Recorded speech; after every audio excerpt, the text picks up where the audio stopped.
What is really good, people? Welcome back to another episode from What's the Word Entertainment. Of course, I am your host, Sherm, often imitated, never quite duplicated. I am joined by my interim co host, Obed, once again. How are you, sir? I hope everything is good with you.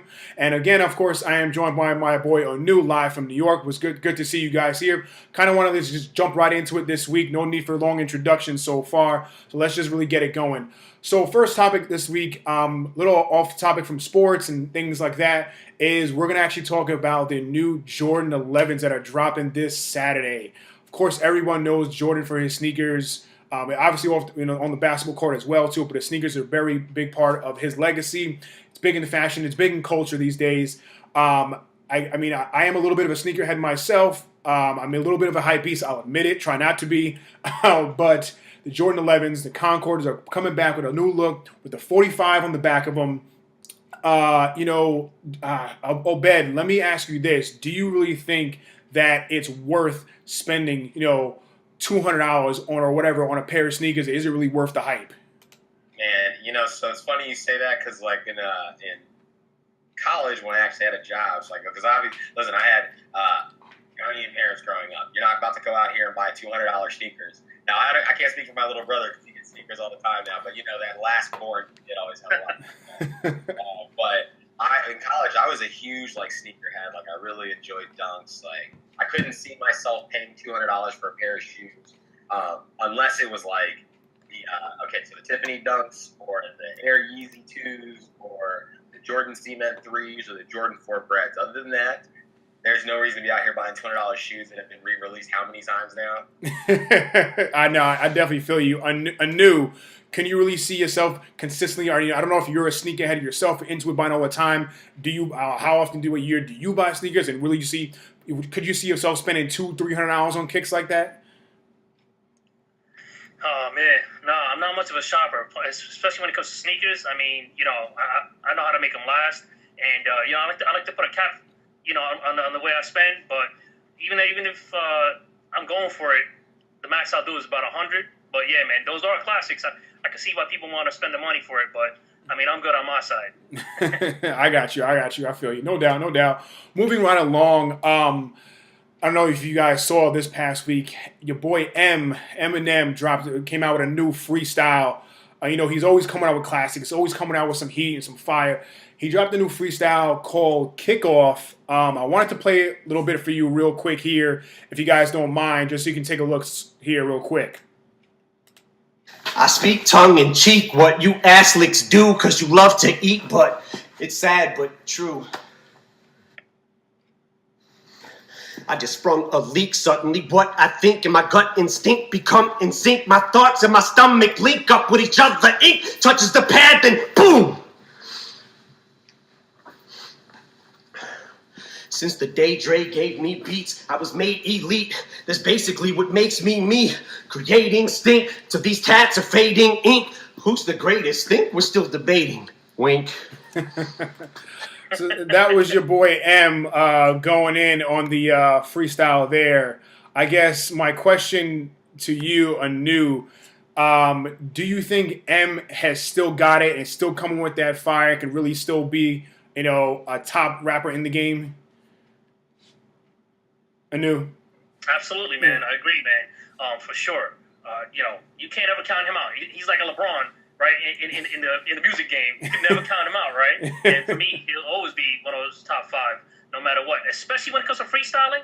I know there's a lot of underground freestylers, freestyle rappers, freestyle battles, but he'll always be one of the most classic and just always, in the conversation for me. Got you. Obed, when it comes to M, do you consider him top 5 dead or alive? I mean, to me, he's definitely top 10 dead or alive. He's top 5 alive to me, but top 5 dead or alive. M, what do you think?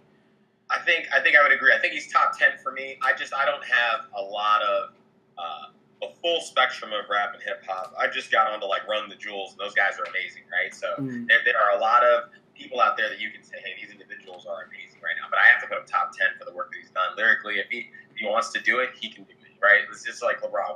What are we going to see him do next? If he gets to the playoffs, we're going to see him score 40 and drop 10 on you. You know what I mean? Yeah. All right. So it's I would say he's top 5. I want to see more of him working with like actual other producers, getting on people's songs, features, things like that, where at least you get the general population in on it, and he can still flow for something, right? Because I haven't seen him come back to his like Marshall Mathers and Eminem show status where he could drop an album and it would just be like fire. Yeah, now Feature's probably one of the best ways. yeah. I definitely agree with you guys on that. So moving, what's up? You said Future would be one of the best ways. I think that's what. No. Featuring is one of the best ways, kind of to like keep himself alive and keep it going and keep that title going. Yeah, definitely. I mean, the real recent album that came out, I really enjoyed it. The one before, a couple before that, were kind of, but definitely going to put him. He's definitely, for me, he's top 10 dead or alive. He's probably like 6 to 7 category or range. But I mean, I think he's still capable of coming out with that fire. Anyway, moving right along, we're gonna go into sports now. We're gonna start off with the NBA. Just earlier this week, the Bulls fired head coach Fred Hoiberg after they started the season for 5-19. Anu, I know you're a big basketball guy, so let me go to you first. First of all, do you agree with the firing? And two, do you think he was even a good look as their coach overall? To me, it really didn't matter. They've been a mess since the Jordan era. Since that ended. Since the '90s, and firing in the middle of the season, it keeps your team lopsided. Like what to do. Where's that trust? Like you feel like you just broke apart. And the 5-19 and the firing. I mean, I saw that coming since year one. Probably even more like not necessarily like year two, because year one is still everybody's feeling it out. Even the coach, you need to give that time. But it's nothing new. You probably expected that without even thinking about it. Right. I feel you. And last night the Thunder actually played in Brooklyn against the Nets. They beat them 114 to 112. Russell Westbrook went off for another triple double, of course, and passing Jason Kidd for third, in triple doubles all time with 180. He still just trails Oscar Robinson and Magic Johnson. Obed, and even in this game, Paul George went off. He had 47, 25 in the fourth quarter alone.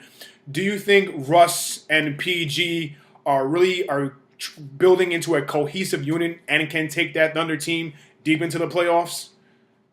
I mean, they're making plays right now, and I think that's a part of getting to be cohesive, right? Like, it doesn't look like the same road show that they would put up where we're just letting Russell Westbrook get a touch on the ball all over the place because this guy wants to get his stats up, right? Like, all more power to him for his MVP season, but there's a lot of times there where he probably should have saved himself and not need to touch the ball. He's getting opportunities.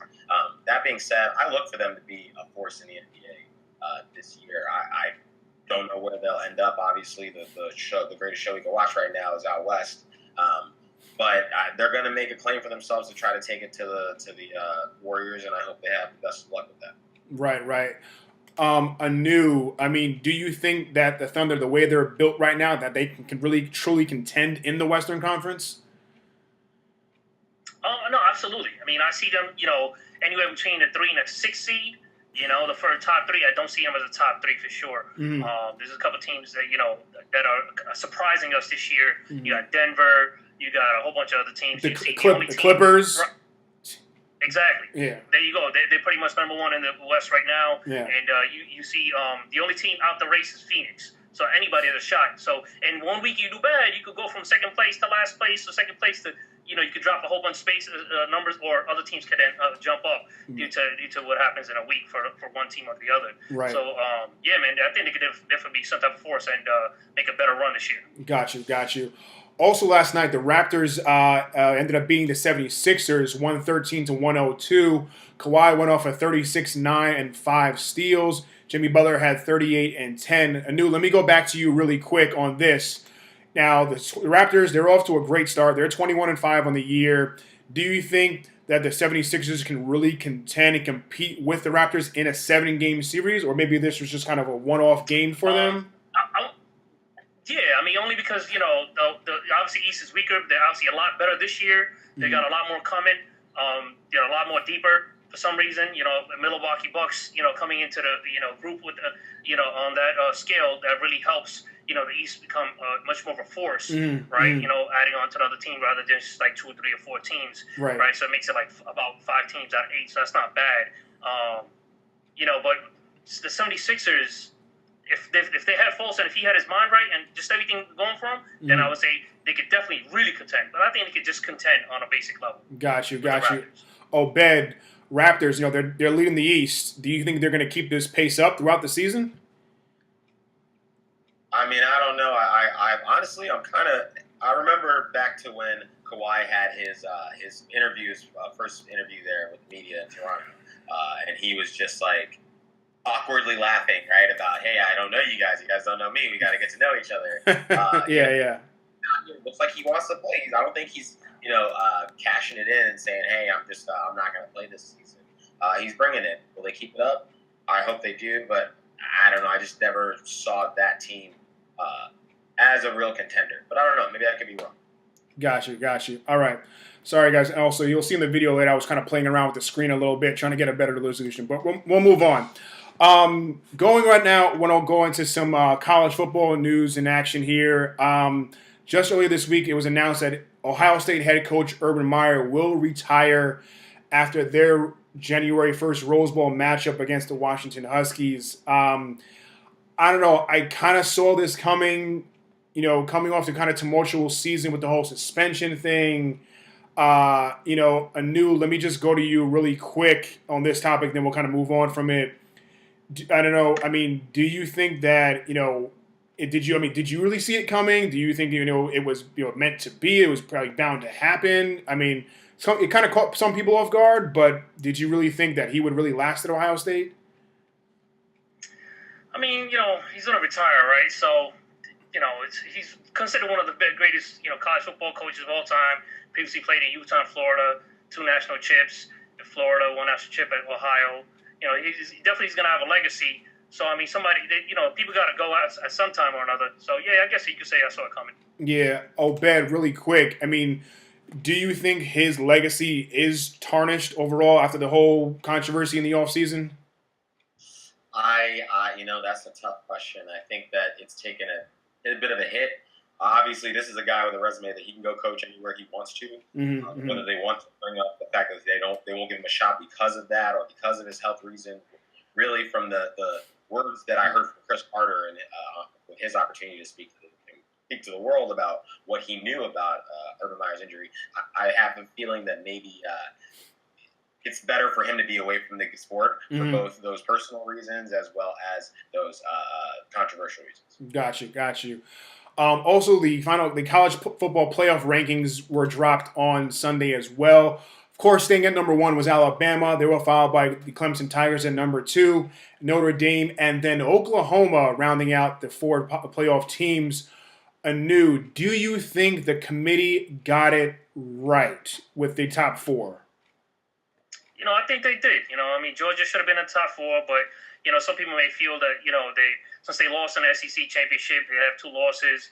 I'm going to say Oklahoma still deserves to be in there. Got you. Yeah. Obed, I mean, do you think there's any controversy there that Oklahoma was the right one to put in there? Do you think maybe Notre Dame should have dropped down, or would the Oklahoma be at 3? It's interesting. So I'm not very attuned to the conferences and how playing more Power 5 conferences matters versus other teams, other divisions. And then the conferences that don't even have a conference championship. Like Notre Dame. I mean, Notre Dame's independent, so, I mean. And so, coming at it from that angle, do I think they got it right? I think there was a bias towards the SEC kind of doing whatever they want. I understand that Clemson is a great team. Do I think that I would like to watch a college football playoff championship with them in it? I don't really think so. I think I've already seen that show and dance. I would love to see another team come out there and do what it takes to get into that game, is go at a record where you're attacking teams and you're taking on the best talent and come out with flying colors, right? We're talking about teams that had 13-week win streaks, 12-week win streaks. Yeah. How do you not reward those teams for that work that they did to say, oh, well, these guys who've lost twice deserve to be up there? Does Georgia deserve to be up there? Maybe. You had a great game against Alabama, but guess what happened? They came back and you lost. You guys should have. You have to make a statement and show the world that absolutely you're ready to play. Yeah, absolutely. Yeah, I'll definitely agree with you. I can see why people want to say Georgia is one of the top 4 teams in the country, But just looking at the criteria, one of their biggest criteria that the committee looks at is the conference championship. Georgia did not win the SEC conference. So that kind of, deteriorates them. They have two losses. They lost early to LSU. They lost to Bama, as we all know, in the SEC conference championship game. Oklahoma only has one loss. They won the Big 12. I really couldn't see Oklahoma being left out it. I honestly, and if Georgia did get in, there would be an uproar of people trying to expand the playoff teams. I personally think that there should be more playoff teams. A lot of people would disagree with me. Obed, I'll go to you real quick and then we'll move on. Do you think that they should expand the number of teams in the college football playoff? I do. It's tough. Everybody. The one thing I've known about college football is that it's built on not just dynasties, but dynasty scenarios. Right. The scenario that they expect, if the Big Ten is put and the ACC are putting out some of the best teams out there, you're going to probably see a Big Ten ACC championship game, regardless of what you name it. Right. I saw that interview with Mike Leach making jokes about how, come on, guys, what do they do at Division AAA? What do they do at AA? Like, they have a playoff system. Right. Would it suck for you to lose on some random Saturday against a no-name team? It really would. But that's the breaks of what you get when you play. And honestly, like I said earlier, it comes down to, hey, can you beat this team? Can you beat Oklahoma? I'm sorry, can you beat Alabama the way Alabama beats other people? Right. I went back to watch some highlights of the quarterbacks, and I would love a playoff system because, and this is not to hype the host here, but Trace McSorley looks like he could play complete quarterbacking if he played under center and had a defense behind him. I think he could keep the ball away from the other team long enough and make plays between the 20s that when he got to the red zone, he would just score touchdowns all day. Yeah, I definitely going to agree. Yeah, he needs to play under center more, especially if he wants to make it in the NFL. Moving along, they also announced the Heisman finalists. We have three quarterbacks, which is not uncommon, as everyone favors the quarterbacks. Dwayne Haskins of Ohio State, Kyler Murray of Oklahoma, and of course Tua Tagovailoa out of Alabama. We all know Kyler Murray is going to be going to the Major League Baseball after this season. To me, I think the Heisman should go to Dwayne Haskins. Not only are his numbers the best, he really had a stellar season. He was really a true passer. But I think it'll end up going to Tua just because it's Alabama, the number one team. You know what I mean? Because let's face it, it's Alabama against everybody. Really quick, out of the three quarterbacks, who do you think will actually win it this Saturday? I'm gonna go with Haskins. He's leading he led the Ohio State to the Rose Bowl. Only one loss. He has a great arm, possibly for the front runner to win. I'm gonna definitely jump on his bandwagon for sure. Got you. Obed, out of the three, who do you think should win, or who do you think will win? It could be the same. So it's funny. I was saying I went back and watched those highlight tapes, and watching these guys play, they all look like Patrick Mahomes, which makes me feel like all these guys are just cookie cutters. Like I said, nobody playing out from under center. Dwayne Haskins is doing the most work out there, but I don't know what different he's doing than anyone else. Kyler Murray probably had the worst accuracy out of the three of those tapes that I was watching. I think I like Tua. I think Tua gives you a dynamic threat out there with a lot of other very athletic pieces, but he's got a little bit of luck, a little bit of magic, and then a really big arm. It's tough to watch him operate with Alabama and say that kid is flashy, exciting. Yeah, he's definitely a dynamic. Tua is definitely a dynamic, athletic guy. Like I said, I think they'll give it to him just because he's on Alabama. But I would, if I was voting, I would go with Dwayne Haskins. So moving along from college, let's go right to the NFL now. One of the biggest story in the NFL this past week was of the former Chiefs running back Kareem Hunt, after video surfaced of him from February in a Cleveland hotel pushing and then kicking a woman. Obviously, this is never a good look, whether it's male or female, especially when it's female. Now that the Chiefs are no longer have Kareem Hunt, they've released him on last past Friday, no longer with the team. I'm sure if he ever does come back, he'll be suspended for quite some time. I don't know. I'll go to you really quick, and then we can move on. I mean, do you one agree Chiefs should have released him, and then two, do you think he would ever even have a job again? To be honest. Two. I'll start with number two.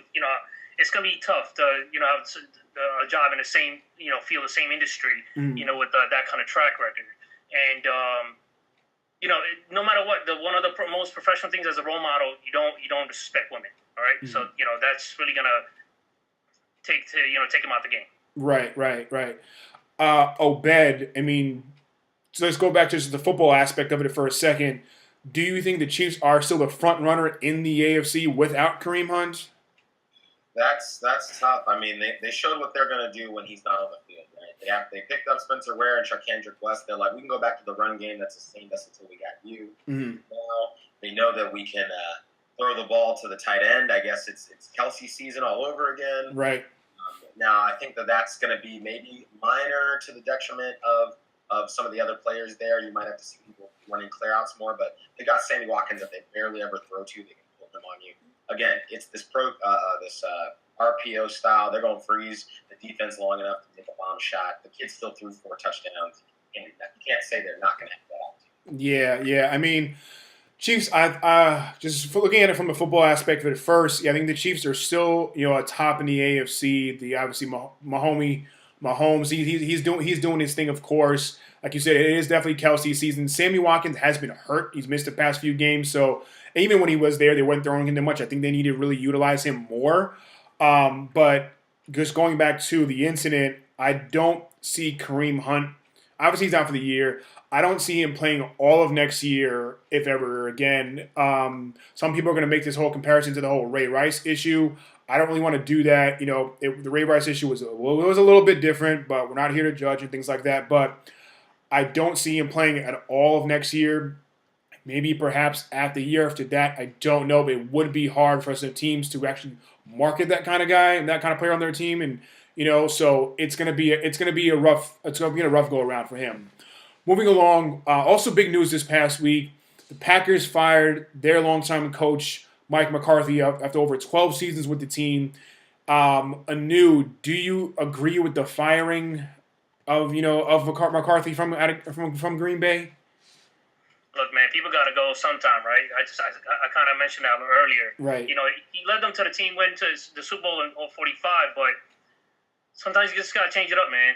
Sometimes you just got to change it up. You got to change up the culture to spice it up again. Yeah. Obed, do you think the Packers are better off without McCarthy, or do you even blame McCarthy for their kind of tumultuous season that they've had so far? Yeah, so I mean, I feel like there's equal blame to go around, right? You never want to see a person fired in the middle of the season. That's right. Just not good. I look at it as, you hear that story about coaches who took that game tape from that bad game they had and buried it. It was like, we're never going to touch this anymore. It's like maybe it's showing this young cohesive unit that like, we are not what that was. We are going to try to right this ship. There's enough blame to go around from the front office bringing in players that I don't know if they can play, right? Between Marcus Bezic, Scantling, Aquemini, St. Brown, Jamal Williams, those kids aren't really hitting. Now they're making plays, but are they hitting, right? They're not consistent. I haven't seen a Brady-led offense or team ever have 4 wins, ever. Yeah. So I don't know where people are talking about Aaron Rodgers is the GOAT with 1 Super Bowl. We're going to have to put that to rest right now. Now, whenever things go wrong with him and his offense, he's the first person to look at people and be like, hey guys, RELAX. So, no, the marking and wide receivers, they're not where they're supposed to be. I don't see that from Tom Brady when things are bad. He tries to figure out what his guys do well and do that with them so that he puts them in a position to win. But, yeah, it's tough. I think they could make something out of it, but he had to. I just don't think the Packers, they're not who we thought they were. It's a kind of, I just don't think they're that good. They don't really have a true running game. You let Ty Montgomery go. He wasn't even a true running back. Remember, he was a converted from wide receiver. They converted to running back because they were shorthanded a couple years ago. They haven't had a running game in a long time. They don't have a legit number 1 receiver. They're not utilizing Jimmy Graham enough. I just don't, and then on the defensive side, they let Clinton Dix go. They traded him before the deadline. I just don't think they're a well-rounded team at this point. I get your point, Obed. Rodgers, he's always looking to blame people, certain things. Brady doesn't do that. I get it, but he's still one of the most talented quarterbacks we've ever seen. Let's not get it twisted on that one. But I just don't think they're just not that good. They just don't have ballers on that team to really do what they got to do. So, you know what I mean? I don't really like, and like you said, I don't like the firing of the coach mid-season. I don't like when teams do that. They can certainly wait until after the year. Because I think for his tenure, I agree with you on that. A little more respectfully than that. Right, he led them to a Super Bowl, right. So they could have waited to the offseason, let him go out, you know what I mean? But it is what it is. Moving along, the Rams, they clinched the NFC West this past week as well. Do you guys think that they are still the favorite, one, to win the NFC, and two, even win the Super Bowl? Anu, I'll just go to you really quick first. Yeah, man. I mean, I'm going to definitely say they are, man. They lead the All-Pro running back, Todd Gurley, quarterback. Jared Goff is having a great year.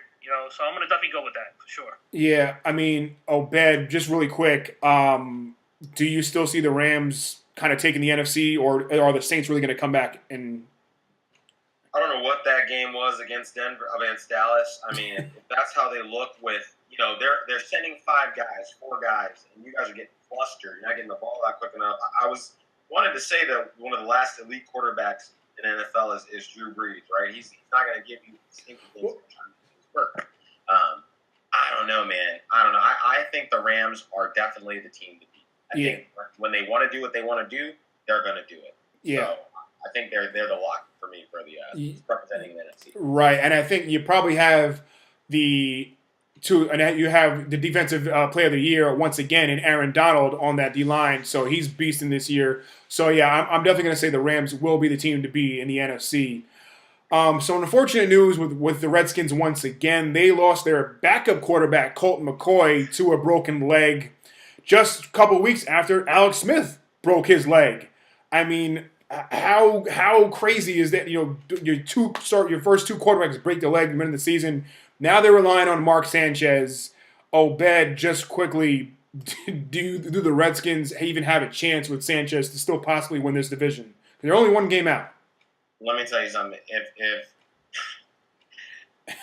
the Redskins going to Redskin, I'm sorry. I don't know any other way to say this is what happens to them, and it's unfortunate. I don't know if it's karma, right? Maybe this is what they get for signing Reuben Foster, right? If Reuben Foster out here with a job, isn't. I mean, the NFL has a strict policy on if they see you do it, you're on your own. So we'll see how that goes. But yeah.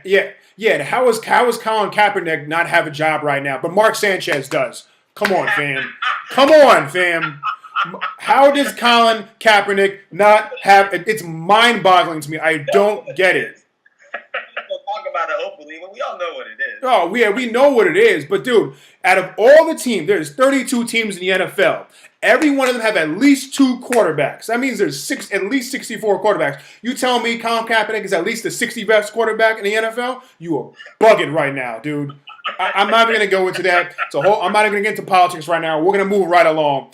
Let's just go into picking some games. Being that so tonight's game is Thursday night. We've got Jacksonville at Tennessee. That game has just started, so we won't pick a winner.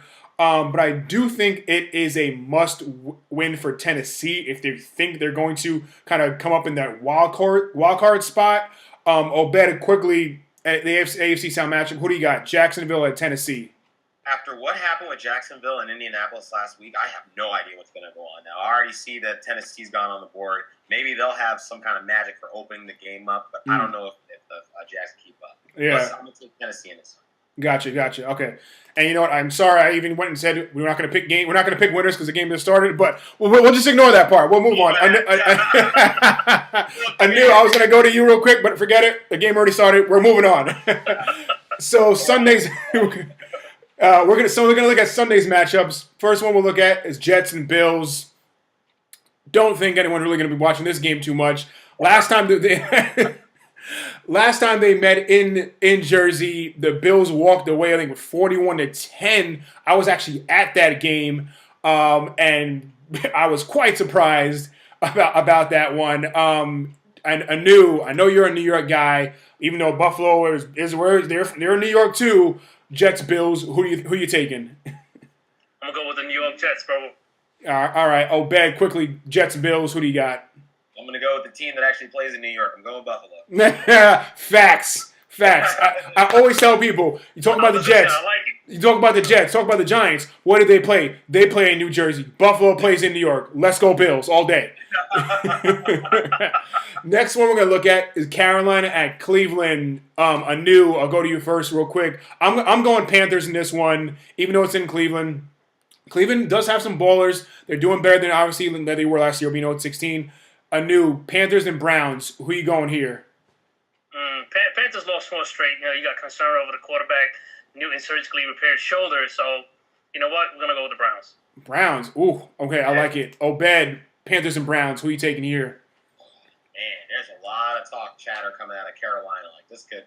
I think everybody's not pointing the finger at Cam as the problem because of this whole injury thing. Mm-hmm. But man, I'm gonna put them on upset alert. They could lose a game to Cleveland. Yeah, man. I think this is a must-win game for them. They started out 6-2. Now they're 6-6.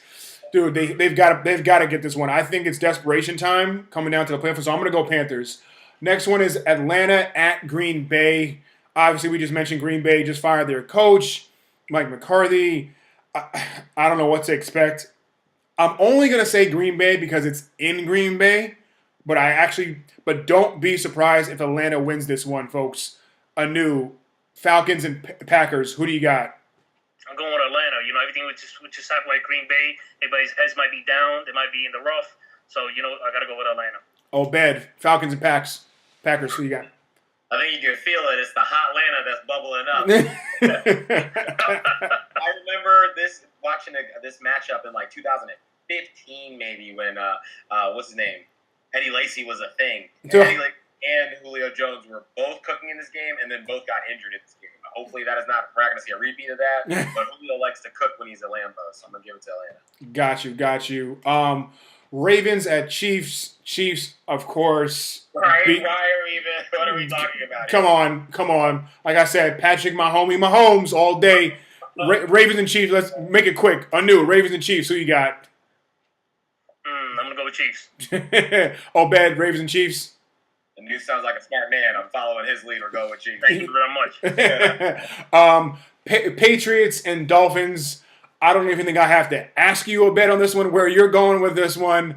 I'm going Patriots. But young Pat's team. I mean, really, these guys. That Tom Brady, he could play. I think I've heard of him. I think I know him. Yeah.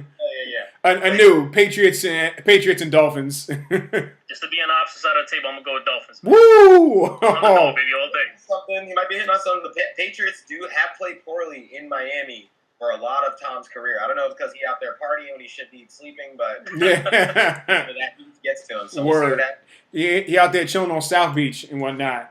Right. Next one, let's look at New Orleans and Tampa Bay. You know, Tampa Bay plays no defense whatsoever. So even though that means they're gonna have to score a lot. They've been kind of struggling on offense. I'm gonna go Saints. Quickly, Saints and Buccaneers. Who you got? I gotta go with New Orleans, man. Got you. Yeah, Obed, Saints and Bucks. So I gotta go New Orleans because they gotta defend their record and keep in the hunt to get that draft, the bye week, that first week. But Tampa Bay, is Jameis Winston making a bid to get his job back? Is that what's happening right now? Even if this game, he comes out here and scores 4 touchdowns in this game. That's a very good point. I think he deserves his job as a starting quarterback for the Buccaneers. But yeah, I mean, he's got to put some numbers up to prove himself, though. Definitely, 100%. And like I said, I'm going to go Saints. Giants and Redskins. I think we know the Redskins are a mess. Obviously, they're led by Mark Sanchez. I think you guys already know how I feel about him. Nice. Yeah. I'm going Giants. I know you're a guy, but who you got? Giants and Redskins. New York's in the house. Going with Giants. Yeah. Bad Giants and Redskins. New York. Hey. All day. Next one, Colts and Texans. Colts and Texans. I'm going Texans, definitely. Deshaun Watson's having a great year. Colts and Texans, who do you got? I got Colts, man. Colts. Oh, I like it. Abed, Colts, Texans. Texans have won 9 in a row. Is it 10? And I think it could be 10, honestly. After Indianapolis went in there and couldn't make anything happen, the Jags went to them and they couldn't make anything happen. Let's go ahead and go with Houston. I feel like Houston can make it 10 in a row. Yeah. Next one here is Cincinnati at the Los Angeles Chargers. I'm going Chargers all the way. Chargers are balling out. Philip Rivers is having a heck of a season. Anew. Bengals and Chargers. Who are you taking? I'm going with Chargers, man. They're playing great. Big win over the Steelers last week. Can't go wrong. Yeah. Chargers. Yeah, definitely. You're right. That was definitely a big win. Obed, Chargers and Bengals. And you said it's a statement win last week, but Philly Freeway Rivers, I got to give it to the Chargers. Yeah, and the Bengals, we know they're out. Andy Dalton is gone for the year. AJ Green is now gone for the year with that foot injury. Dude, the Bengals are done. I'm saying it and telling you, Marvin Lewis will not be with the Cincinnati Bengals after this season. I agree with that. Yeah.